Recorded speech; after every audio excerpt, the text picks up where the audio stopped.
पण आता एक महत्त्वाची ब्रेकिंग न्यूज अशी आहे की प्रल्हाद जोशींकडे शिक्षण खात्याचा अतिरिक्त कार्यभार जो आहे तो आता धर्मेंद्र प्रधान यांच्यानंतर देण्यात आला आहे। आज शिक्षण मंत्री म्हणजे धर्मेंद्र प्रधान यांनी शिक्षण मंत्री पदाचा राजीनामा दिल्यानंतर आता या खात्याचे पुढले शिक्षण मंत्री कोण असं विचारलं जात असताना खरं तर तो अतिरिक्त कार्यभार पुढला व्यक्ती त्या ठिकाणी नियुक्त होईपर्यंत प्रल्हाद जोशींकडे या शिक्षण खात्याचा अतिरिक्त कार्यभार देण्यात आला आहे। अधिक तपशील आपण जाणून घेणार आहोत। आमचे प्रतिनिधी प्रशांत लीला रामदास आपल्या बरोबर आहेत। प्रशांत, काय माहिती याबद्दल?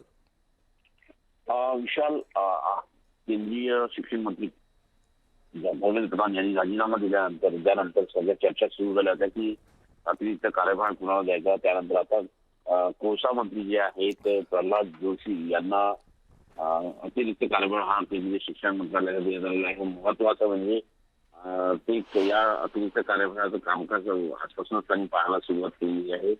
भविष्यामध्ये लवकरच साधारणतः त्याबद्दल माहिती मिळते की लवकरच मंत्रिमंडळ विस्तार होणार आहे आणि या सगळ्या पार्श्वभूमीवरती नवीन कोण शिक्षण मंत्री येते याकडे सगळ्यांचं लक्ष लागलं होते।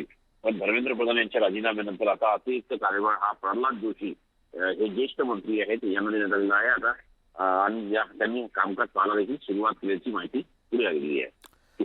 धन्यवाद प्रशांत या सगळ्या माहितीबद्दल। त्यामुळे आता शिक्षण खात्याचा, शिक्षण विभागाचा अतिरिक्त कार्यभार कोळसा मंत्री प्रल्हाद जोशी यांच्याकडे देण्यात आलेला आहे।